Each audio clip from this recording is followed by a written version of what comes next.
Hi friends, welcome back to Jehovah Shalom YouTube channel. And இயேசு கிறிஸ்துவின் சமாதானம் உங்கள் இல்லங்களில் தங்கட்டும். Friends, இன்னைக்கு நம்ம வீடியோல என்ன பார்க்க போறோம் அப்படினா குழந்தைகளுக்கு ரொம்ப பிடிச்ச ஒரு ஸ்நாக்ஸ் ரெசிபி பார்க்க போறோம். மைதா பிஸ்கட். என்னோட ஸ்கூல் டேஸ்ல எனக்கு ரொம்ப பிடிச்ச ஸ்நாக்ஸ். எங்க அம்மா இப்ப செஞ்சு காமிக்கறாங்க. வாங்க ஃப்ரெண்ட்ஸ் வீடியோக்குள்ள போலாம். வீடியோக்குள்ள போறதுக்கு முன்னாடி ரெட் கலர் சப்ஸ்கிரைப் பட்டனை கிளிக் பண்ணிக்கோங்க. கூடவே அந்த பெல் ஐகானையும் பிரஸ் பண்ணிக்கோங்க ஃப்ரெண்ட்ஸ். மைதா பிஸ்கட் செய்யறதுக்கு இந்த உலக்குல 2 உலக்கு மைதா எடுத்துக்கோங்க. இது வந்து ஒரு உலக்கு 200 கிராம் பிடிக்கும். ஸோ நான் 400 கிராம் மைதா எடுத்திருக்கேன். உங்களுக்கு எவ்வளவு தேவையோ அது கூட குறைச்சி எடுத்துக்கோங்க. கொஞ்சமாக சோடாப்பு, ஒரு சிட்டிகை சோடாப்பு போட்டுக்கோங்க. ஒயிட் சுகர் 10 ஸ்பூன் எடுத்து மிக்ஸி ஜாரில் போட்டு நல்லா பொடி பண்ணி வச்சுக்கோங்க. அதை வந்து இப்போ இந்த மைதாவோட சேர்த்துடலாம். ஒயிட் சுகர் கொஞ்சம் போல் ஒரு சிட்டிகை சோடாப்பு போட்டோம். அப்புறம் அந்த மாவு 3ஐயும் நல்லா மிக்ஸ் பண்ணிக்குவோம். இனிப்பு வந்து எங்களுக்கு வந்து எங்கள் வீட்டுக்கு தேவையான இனிப்பு போட்டிருக்கோம். 10 ஸ்பூன் சுகர் போட்டிருக்கோம்.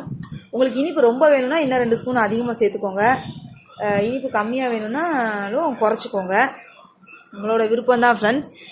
இப்போ வந்து ஒரு 2 ஸ்பூன் நெய் சேர்த்துக்கோங்க ஃப்ரெண்ட்ஸ். டால்டா கொஞ்சம் போல் சேர்த்துக்கோங்க. இப்போ நல்லா மிக்ஸ் பண்ணி விட்டுக்கோங்க. அப்போ தான் அந்த சாஃப்டாக வரும் நமக்கு. நல்லா மிக்ஸ் பண்ணி விட்டுக்கோங்க. கொஞ்சமாக வாட்டர் சேர்த்து மிக்ஸ் பண்ணிக்கோங்க. ரொம்ப தண்ணி சேர்த்துட வேண்டாம். கொஞ்சம் கொஞ்சமாக வாட்டர் சேர்த்துக்கோங்க. சப்பாத்திக்கு மாவு பிசைகிற பக்குவத்திலேயே செய்யுங்க. உங்கள் பிள்ளைங்களுக்கு இதை நீங்கள் செஞ்சு கொடுத்தீங்கன்னா ரொம்ப விரும்பி சாப்பிடுவாங்க. அதனால் இந்த வீடியோவை பார்த்துட்டு ஸ்கிப் பண்ணி போயிடாதீங்க ஃப்ரெண்ட்ஸ். கண்டிப்பாக இதை உங்கள் பிள்ளைங்களுக்கு செஞ்சு கொடுத்துட்டு உங்கள் கமெண்ட்ஸ் எனக்கு சொல்லுங்கள் ஃப்ரெண்ட்ஸ். நல்லா கொஞ்சம் ப்ரெஸ் பண்ணி பிசைஞ்சுக்கோங்க. அழுத்தம் கொடுத்து பிசைங்க. மாவு வந்து கையில் ஒட்டாமல் நல்லா கட்டியாக பிசைஞ்சுக்கோங்க. பூரி சப்பாத்தி மாவு பிசையும்ல அந்த பதத்துக்கு பிசைஞ்சுக்கோங்க. மைதா பிஸ்கட்டுக்கு மாவு ரெடி ஃப்ரெண்ட்ஸ். சப்பாத்தி பலகைகளை வச்சு நல்லா இப்படி அடித்து பிசைஞ்சுக்கோங்க. அதுலேருந்து கொஞ்சம் மாவு எடுத்து நல்லா ரோல் பண்ணிக்கோங்க. இந்த மாதிரி உலக்கு இருந்துச்சுன்னா அந்த உலக்கை வச்சு சின்ன சின்ன ரவுண்டாக கட் பண்ணி எடுத்துக்கோங்க. தடிமனை பார்த்துக்கோங்க. இந்த அளவுக்கு தடிமன்.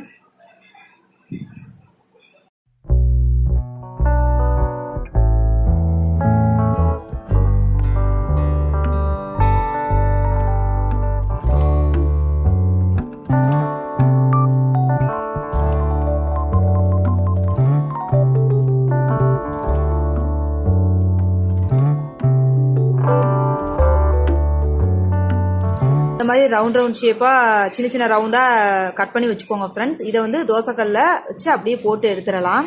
24 பிஸ்கட் கிடச்சிருக்கு ஃப்ரெண்ட்ஸ். 400 கிராம் மைதாவில் வந்து தோசைக்கல்ல போட்டு எடுத்துக்கலாம். மைதா பிஸ்கட் போடுறதுக்கு தோசைக்கல்ல அடுப்பில் வச்சு கொஞ்சம் நெய் சேர்த்துக்கோங்க. தோசைக்கல் நல்லா காஞ்சதும் பிஸ்கட்டை போட்டு எடுத்துடலாம். சிம்மில் வச்சு தான் ஃப்ரெண்ட்ஸ் வேக வைக்கணும். இப்போ வந்து இதை மூடி வச்சிடலாம். இது நல்லா வேகட்டும். சிம்மில் தான் வச்சுருக்கோம் அடுப்பை. இப்போ கொஞ்ச நேரத்தில் திருப்பி போட்டுக்கலாம். மனம் சூப்பராக இருக்குது ஃப்ரெண்ட்ஸ்.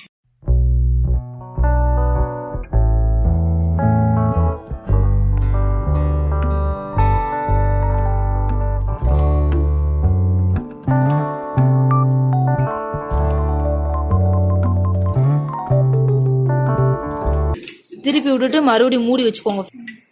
இப்போ 2 பக்கம் நல்லா வெந்துருச்சு ஃப்ரெண்ட்ஸ். இப்போ இதை எடுத்துடலாம். சுவையான மைதா பிஸ்கட் 5 நிமிடத்தில் ரெடி ஃப்ரெண்ட்ஸ்.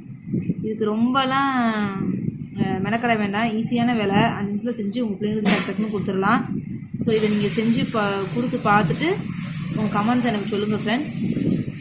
இந்த வீடியோ உங்களுக்கு பிடிச்சிருந்துச்சா உங்கள் ஃப்ரெண்ட்ஸ் அண்ட் லேடிஸ்க்கு மறக்காமல் என் லிங்கை ஷேர் பண்ணுங்கள் ஃப்ரெண்ட்ஸ். மறக்காமல் என்னோட Jehovah Shalom யூடியூப் சேனலை சப்ஸ்கிரைப் பண்ணுங்கள் ஃப்ரெண்ட்ஸ். வீடியோஸ் நீங்கள் ஏதாவது பார்த்து என்ஜாய் பண்ணுங்கள். என்னோட கோலம் சேனல் சசிகலா ஃப்ரெண்ட்ஸ் போங்க யூடியூப் சேனலில் பாருங்கள் ஃப்ரெண்ட்ஸ். லிங்கை டிஸ்கிரிப்ஷன் பாக்ஸில் கொடுத்துருக்கேன். பார்த்து என்ஜாய் பண்ணுங்கள் ஃப்ரெண்ட்ஸ். உங்களை நெக்ஸ்ட் வீடியோ மீட் பண்ணுறேன். பாய் அண்ட் டேக் கேர் ஃப்ரெண்ட்ஸ்.